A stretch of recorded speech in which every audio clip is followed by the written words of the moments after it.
Sabar dulu, sabar.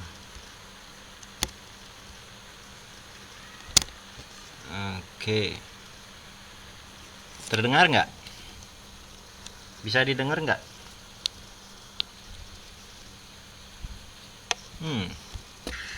Sabar dulu, sabar. Oke, sekarang udah terdengar. Jadi sekarang kita belajar bersama pelajaran anak SMA kelas berapa ya? Kelas 12. Kelas 12 itu SMA kelas 3 tentang pernapasan. Oke, ini tentang pernafasan. Apa yang bisa saya bicarakan? Ini kebetulan sekali. Karena kebetulan kemarin saya sempat diskusi dengan seseorang yang mungkin kurang etis kalau saya sebutkan. Seseorang yang meboye, istilah Balinya meboye. Saya bilang, ya tapi nggak apalah. Sekarang ini kebetulan aja saya coba cari-cari di internet apa benar yang pernah saya dengar dari orang-orang hebat. Ya, saya pernah dengar tentang bahwa pranayama atau pernapasan itu bisa meningkatkan tingkat energi, meningkatkan daya tahan tubuh, dan juga katanya bisa membuat holistik atau keseimbangan antara tubuh dan mental itu pada kondisi yang prima, atau yang lebih ekstrim kalau di bidang mentalnya bisa membuat diri kita, diri berarti keseluruhan tubuh dan pikiran itu ada pada kondisi meditatif. Jadi saya tertarik dengan ini, jadi saya melakukan sedikit riset asal-asalan, riset acak-acakan, dan saya temukan itu ada di pelajaran biologi kelas 3 SMA tentang mitokondria namanya. Ya, ini yang SMA, mudah-mudahan ada. Nanti videonya saya save tentang pernafasan atau respirasi aerobik dan anaerobik respiration. Respirasi nanti saya tunjukkan referensi saya. Itu di Ruang Guru ya, bukan referensi blogspot, bukan. Ini termasuk di ruang akademis, Ruang Guru itu, ruangguru.com, tempat-tempat belajar online. Saya temukan di sana. Nah, saya cerita dulu ini. Apa awalnya, kenapa kok saya tertarik untuk melihat ini? Karena saya lihat di sana ada sedikit pertentangan bahwa nafas masih dianggap remeh, gitu, masih dianggap remeh. Jadi saya tertarik membuat ini buat teman-teman yang kena tag. Saya rasa ada kaitannya dengan apa yang saya bahas, ya teman-teman. Saya yang saya tag saat ini ada kaitannya, mungkin bidang kesehatan atau praktisi nafas atau mungkin guru pernafasan, ya orang yang melakukan nafas. Jadi saya tag di sini. Jadi ini yang saya temukan, yang saya berusaha untuk bukan gotak-gatik-gatuk. Saya mau secara saintifik saja. Karena orang yang kurang percaya, tidak ada urusannya sih, nggak apa-apa kalau dia nggak percaya. Cuma saya ingin sambil belajar dari rumah ini, makanya hashtagnya ada belajar di rumah, kan, kerja di rumah. Jadi saya bahas tentang ini. Di sini tentang bagaimana sih pada saat kita memberikan suplai oksigen yang lebih pada sel-sel tubuh kita, apa sih reaksinya, apa sih kok bisa dikatakan itu membuat atau meningkatkan daya tahan tubuh atau imunitas tubuh. Nah, ini yang saya temukan. Penyakit atau mikroorganisme negatif yang tidak bermanfaat bagi tubuh kita itu bisa bertahan di bagian-bagian tubuh kita manapun itu, entah di paru-paru, di tenggorokan, di hidung, di usus, dimanapun itu, dia bisa bertahan dalam kondisi tubuh yang asam. Ya, kalau kondisi tubuh kita basah, maka mereka tidak bisa bertahan lama atau berkembang biak ataupun bermutasi atau apapun namanya, atau membelah diri. Kalau yang makhluk bersel satu yang membelah diri, kan seperti itu. Anggaplah itu caranya berkembang biak. Jadi saya tunjukkan di mana saya temukan ini, penjelasan lebih jelasnya. Boleh dilihat ini, saya share sekarang screen saya. Nah, di sini ada ruang guru. Di blog ruang guru tentang pengertian, tahapan, dan perbedaan respirasi aerob dan anaerob. Nah, respirasi aerob inilah yang dilakukan pada saat pranayama atau teknik olah napas. Suplai oksigen yang mencukupi atau bahkan lebih dari cukup. Ya, lebih dari cukup. Di sini bisa saya tunjukkan sekarang seperti ini misalnya ya. Respirasi aerob. Di sini reaksi pemecahan. Nah, ini salah satu contoh kenapa orang-orang tua dulu tidak mau menjelaskan. Kalau orang Bali bilang nak mula ketu. Karena kalau dijelaskan juga nggak ngerti gitu loh. Nggak ngerti dia meskipun dijelaskan. Jadi kalau ini yang anak kelas 3 SMA yang sudah belajar biologi utamanya, ya ngerti kalau dijelasin kayak gini. Ya, makanya saya bilang ini pelajaran anak kelas 3 SMA. Jadi ada 4 tahapan respirasi aerob. Wow, hujan ini. Mau hujan. Jadi di setiap sel di sini tidak dijelaskan, tapi saya tahu sedikit tentang ini. Saya bukan ahlinya. Tahu sedikit. Nah, ini contohnya SMA aja tahu gitu loh. Jadi bukan berarti harus seorang ahli untuk mengetahui, kan begitu. Saya tahu sedikit, jadi saya share di sini. Di setiap sel tubuh manusia itu ada, kita berbicara tentang plasma. Lebih kecil itulah ya dari sel itu. Ada sitoplasma ya. Dan di sana ada mitokondria. Ada 2 perbedaan. Sitoplasma dan mitokondria. Di sitoplasma ini semua gula atau protein, nah gitu ya. Semua protein yang kita konsumsi ini itu bisa berubah menjadi energi. Energi di sini disebutkan dengan elektron atau sistem kelistrikan di tubuh kita.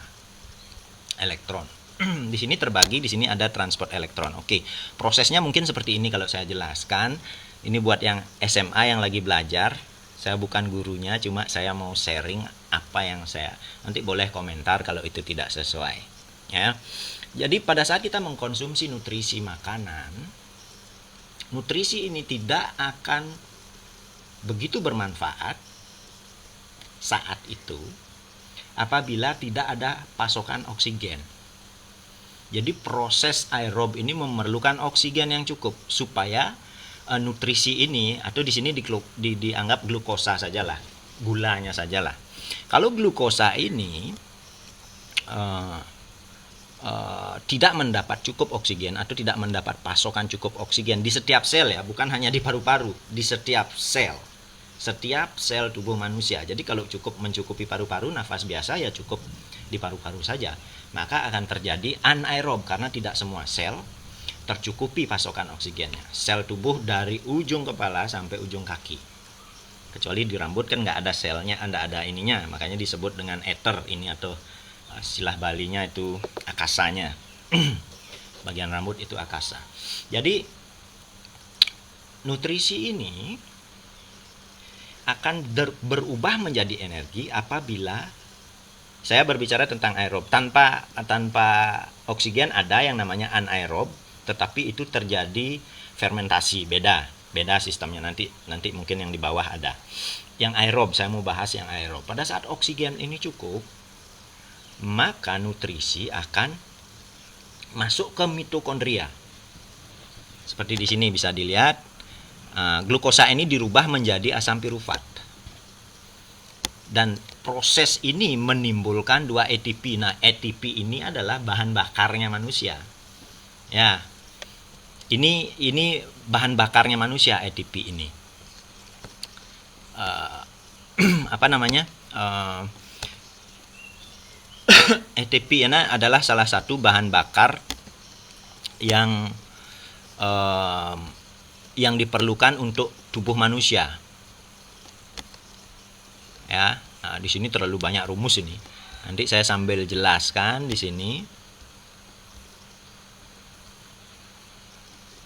Oke. Prosesnya ini disebut proses glikosis. Proses yang ada di luar mitokondria ini disebut dengan glikolisis. Glikolisis ini daerahnya ada di sitoplasma, karena di setiap sel itu ada sitoplasmanya, ada mitokondrianya. Ya. Kemudian pada saat asam pirufat ini sudah masuk, itu dikarbolisasi dengan oksidatif. Oksidatif berarti dengan oksigen, ya, dengan oksigen. Nah, jadi molekulnya itu dipecah di sini. Kalau istilahnya yang saya tahu, ini saya baru juga tahu ini karbolisasi ini. Ya. Karbolisasi biasanya saya pakai istilah yang saya tahu istilahnya adalah disimilasi. Disimilasi, ada asimilasi. Ini istilahnya dekarbolisasi bahasa Indonesianya. Kalau di bahasa Inggrisnya mungkin itu yang disebut dengan dissimilation. Jadi ini terjadi perubahan, dirubah menjadi molekulnya disederhanakan. Dari asam pirufat ini disederhanakan menjadi 2 yang awalnya asam pirufat ini adalah asam apa namanya ya? Lupa saya namanya. Tapi di sini disebut asam pirufat. Kalau yang sudah ke sini berubah menjadi asam lemak dia. Fatty acid gitu. Asam lemak gitulah kalau bahasa Indonesianya. Ya. Sebentar dulu.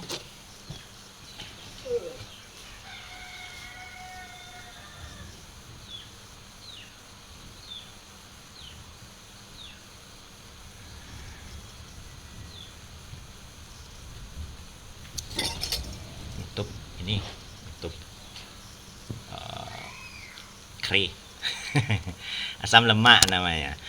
Yang di awal tadi saya ingat itu namanya asam amino. Asam amino ini yang diperlukan kalau orang fitness kan, minum amino kan gitu ya. Asam amino yang dipakai. Asam amino ini akan dirubah menjadi asam lemak. Nah, asam lemak inilah yang kemudian menghasilkan beberapa jenis energi atau ATP.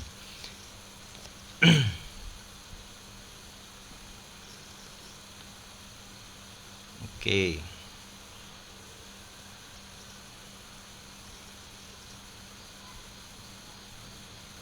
Menghasilkan molekul ATP.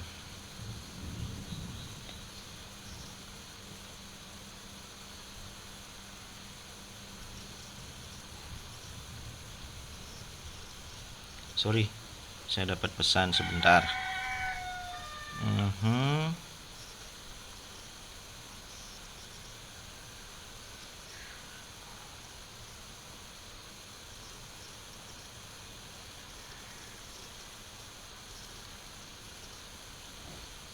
Oke. Ini yang menghasilkan ATP. Ini bahan bakarnya.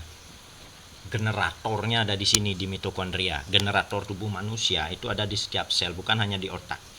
Ya, bukan hanya di otak saja. Otak itu hanya pengendalinya. Tapi sumber mesinnya sama kayak setirnya itu di otak, ya.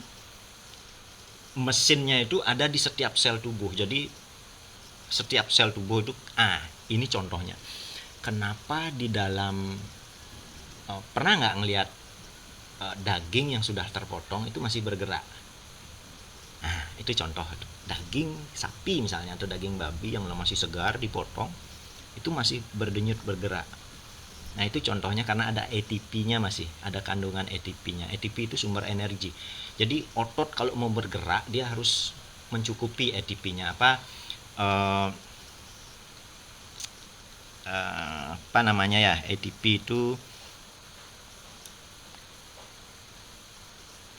adenosin trifosfat. Adenosin trifosfat itu yang menjadi sumber utama hidup. Jadi sumber utama hidup itu kita itu bergantung sekali pada oksigen. Tapi tidak selamanya bergantung pada oksigen, karena ada yang namanya respirasi anaerob. Anaerob itu bisa dengan fermentasi, makanya orang bisa makin kurus atau gimana itu. Ada fermentasi alkohol, ada fermentasi asid tertentu, saya lupa itu, nanti mungkin ada di sini juga sambil kita lihat bareng ya. Nah, hasil dari siklus di dalam mitokondria ini, di sini di dalam mitokondria ini ada, ini disebut siklus Krebs. Siklus Krebs menurut saya mungkin itu citric acid cycle. Citric acid ya, asam citrus, asam citratnya di sana. Terjadi lingkaran. Nah, proses lingkaran, proses di setiap sel itu kayak ada orbitnya. Proses orbitnya itu akan menimbulkan juga 2 molekul ATP. Di sini ada 2 molekul. Jadi setiap proses ini kalau terjadi di sini terjadi 2 ATP saja. Tetapi kalau masuk di sini terjadi beberapa kali lingkaran, maka akan tercipta 34 ATP. Ini mungkin yang membedakan antara dengan oksigen atau aerob respirasi, nafas dengan cukup oksigen, atau sistem metabolisme dengan oksigen yang cukup, berbeda dengan sistem metabolisme tanpa oksigen yang cukup. Hasilnya 2 ATP kalau di sitoplasma, kalau masuk ke mitokondria itu menghasilkan mungkin 32, 34, ya rata-rata lah itu 34. Bisa kurang, bisa lebih. Jadi itu yang menyebabkan kenapa kok berbeda tingkat energinya orang yang melakukan pranayama yang cukup, teknik pengolahan nafas yang cukup dengan yang tidak. Saya rasa semua tahu, cuma mungkin penjelasannya yang kurang disampaikan oleh para tetua, karena sulit menjelaskan keterbatasan kosakata. Nah, kalau sekarang coba lihat sana. Belum. Nah, itu jadi apa yang perlu saya sampaikan di sini adalah jelas ada perbedaan. Nah, ini yang saya sampaikan, mudah-mudahan yang saya ajak berdiskusi kemarin itu bisa memahami kenapa saya tetap bertahan pada perbedaannya yang jauh. 34 ATP dibedakan. Kalau orang ya dokter, saya ada punya teman dokter di sini juga mungkin yang memang lebih paham dari saya. Saya hanya pakai pelajaran SMA kelas 3 loh ini. Logika saya aja. Saya pakai Wiweke aja di sini. Nah, sesuai nama saya pakai Wiweka. Logika berpikir dan nalar berpikir saya yang saya pakai. Saya bukan orang akademis, saya bukan seorang ahli, tapi saya hanya pakai nalar berpikir saya, Wiweke saya. Ya, jadi itu sedikit tentang apa yang saya ketahui atau apa yang saya baca di sini. Boleh kita lanjut berikutnya. Glycolysis, Anda boleh baca nanti di sini ya, blog Ruang Guru, atau cari aja perbedaan katabolisme. Bisa dilihat di sini perbedaan katabolisme aerob dan anaerob. Nanti akan ketemu, saya ambil yang kedua dari atas. Boleh sambil lihat-lihat. Oke, saya kembali ke halaman ini. Ini rumus sudah ini. Ini Kang Mas teman saya ini. Kang Mas Satria Elang, Romo Dewa. farmasis yang tahu rumus-rumus, orang chemistry lebih banyak tahu tentang rumus kimia daripada saya. Ini rumus kimia. Ini pada saat anaerob ya ini. Pada saat anaerob atau tanpa nafas yang cukup, yang terjadi adalah fermentasi. Ada dua fermentasi di sini, fermentasi alkohol dan asam laktat.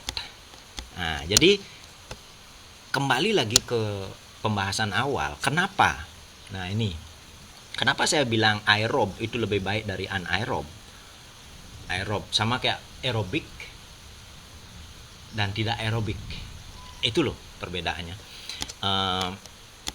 Anaerobik. Perbedaan apa? Ini perbedaannya ada kebetulan nih. Ini sudah jelas. Dari pengertiannya kita tahu bahwa respirasi atau teknik pernapasan aerob membutuhkan oksigen, sementara anaerob tidak membutuhkannya. Jadi cukup hanya disuplai sedikit aja. Ya, jadi yang terjadi ada perbedaan tempat. Yang satu di sitoplasma dari glukosa itu sudah langsung difermentasi, ya, dari glukosa bukan. Ini yang difermentasi, asam piruvatnya difermentasi. Asam pirufat difermentasi menjadi energi juga, menjadi ATP. Cuma yang dihasilkan cuma 2 ATP. Ya. 2 ATP yang dihasilkan berbeda kalau aerob. Aerob itu menghasilkan 34. Coba 34 banding itu rasionya 2 berbanding 34, kan beda jauh. Beda jauh. Beda jauh tingkat energi yang dihasilkan. Kenapa saya sering menekankan kepada teman-teman saya yang kebetulan seringlah juga membahas tentang itu. Ya fokus di sana juga. Fokus boleh. Tapi fokus, konsentrasi itu juga diperlukan. Ya, karena sistem kelistrikan itu harus diarahkan. Setelah kita punya ATP yang cukup, kalau tidak diarahkan ya jadi simpanan dia. Jadi simpanan energi. Ya. Dan yang berikutnya proses tahapannya. Nah, ini lebih panjang dia. Aerob prosesnya lebih panjang, jadi perlu ketekunan. Ada 4 tahapan di sana di glikosis. Glikosisnya itu ada di sitoplasma. Nah, yang dekarbolisasi dan oksidatif itu ada di mitokondria. Nah, sedangkan anaerob, kenapa anaerob itu diperlukan pada saat misalnya tidur?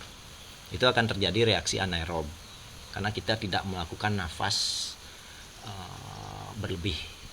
Bukan berlebih sih istilahnya. Nafas khusus yang bisa mensuplai ke seluruh sel.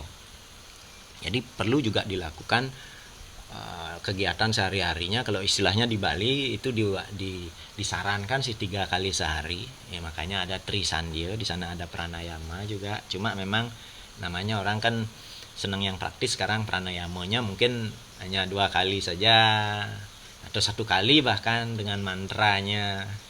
Ya. Purake, recake, kumbake, cukup udah. Kemudian cuci tangan kok nih, mau bersih itu apa itu namanya bersih tangan gitu ya. Itu prosesnya itu sudah ada sebenarnya di ajaran-ajaran yang sudah diwariskan di Bali, cuma dibuat lebih praktis, itu aja bedanya, dibuat lebih praktis. Kalau memang lebih ditekuni lagi, dibuat lebih panjang prosesnya, jam 6 pagi pada saat matahari terbit, itu bagus. Yang bisa, kalau yang belum bangun gimana caranya ya. Jadi saya nggak bisa lihat ini siapa yang join, siapa yang enggak, tapi saya tetap save ini. Wih, kuanta bioenergi. Sekarang saya bisa lihat dulu nih sebentar ya. Saya lihat dulu nih ya. Nah, ini juga berhubungan dengan asam dan alkali. Saya bisa bahas nanti ya dengan asam dan alkali. Kenapa saya tag teman-teman saya ini orang-orang energi nih, orang-orang energi. Jadi alkali tubuh. Nah, kembali lagi kita lihat di sini. Energi yang dihasilkan respirasi aerob jauh lebih tinggi dibandingkan anaerob. Ya, respirasi aerob menghasilkan energi bersih 36 ATP. Ya. Ini 36. Sedangkan anaerob hanya 2 ATP. Ya. Anaerob cuma 2 ATP. Jadi itu kenapa saya bilang beda hasilnya. Nah, sementara boleh dibaca, nanti boleh cari sendiri, Anda bisa juga melihat. Ini nggak perlu saya jelaskan terlalu panjang lebar, ini proses kimia, ini kimia tubuh ini. Hidrogen yang terlepas substrat selama proses akan bereaksi dengan oksigen dan menghasilkan air. Itu sebabnya kita berkeringat pada saat melakukan pranayama yang benar. Berkeringat karena ada bagian lemak putih namanya, lemak coklat. Karena di bagian tubuh manusia itu ada lemak coklat dan lemak putih. Lemak coklat itu kalau dia mendapat trigger, dia akan melepaskan panas, heat. Makanya ada beberapa praktisi nafas sekelas Wim Hof, dia bisa berenang di kutub, bisa berjalan di kutub tanpa menggunakan pakaian. Itu karena lemak coklatnya melepaskan panas.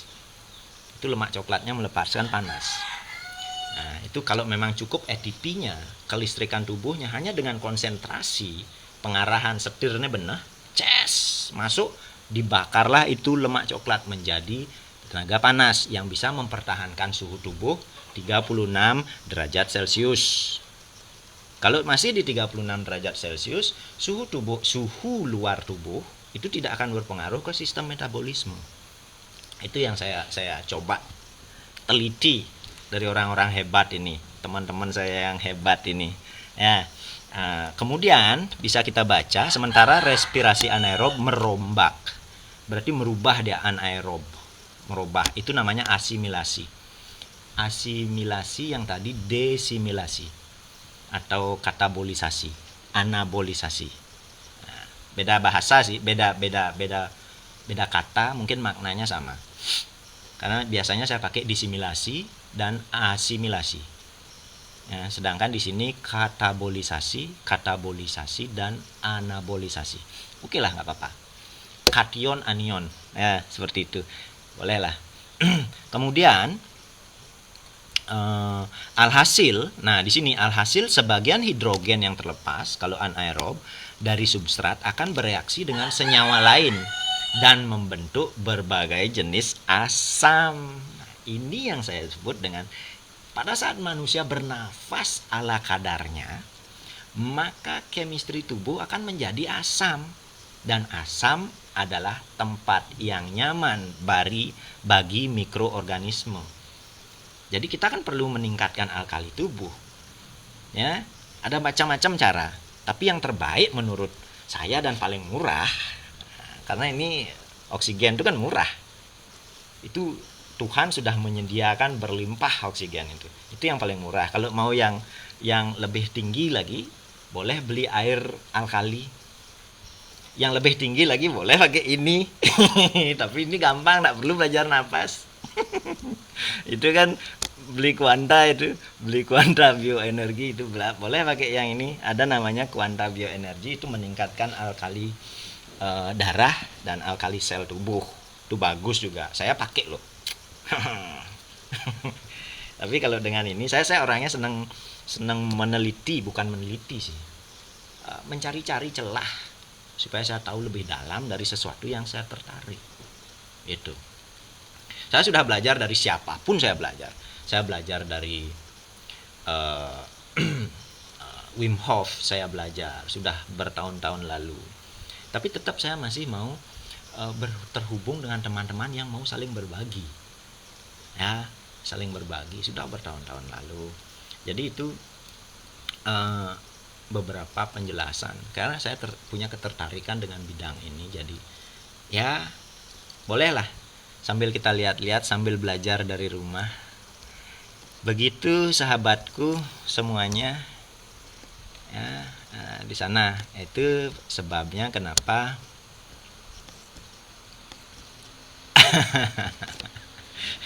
Adi Uyut nih. Halo Pak Singa Bali, sahabatku. Ini guru-guru besar kan ini nih. Guru besar ya. Ada itu, jadi sedikit pembahasan tentang biologi SMA kelas 3 ya, SMA kelas 12. Sambil ini video saya buat sambil menjawab diskusi saya kemarin dengan ada seorang teman yang kurang setuju, mungkin belum setuju. Pada akhirnya semua akan setuju. Teman saya yang kurang setuju, jadi ya itulah. Mudah-mudahan dengan saya tunjukkan ini bukan lecture, bukan pengajaran, bukan. Ini sebuah proses berbagi dari apa yang saya kebetulan lihat ini di internet yang kebetulan gratis di sini. Ya, untuk ruang guru itu gratis, nggak perlu kuota. Karena sudah digratiskan oleh pemerintah itu. Semua operator sudah menggratiskan. Ya, jadi itu untuk berbagi hari ini, berbagi kita hari ini. Mungkin saya bisa berbagi dengan ini. Tetap semangat bagi yang sudah suka belajar dari rumah, ya lanjutkan belajar dari rumah. Buat guru jangan teman-teman saya yang jadi guru di sini jangan terlalu keras-keras ngasih tugasnya. Kasihan, ini anak saya juga dapat tugas yang lumayan, tidak keras tapi ya adalah beberapa tugas yang bisa dikerjakan. Stay at home, di rumah aja, belajar dari rumah, ibadah di rumah, dan kerja dari rumah. Oke? Lain kali kita share lagi yang lebih dahsyat.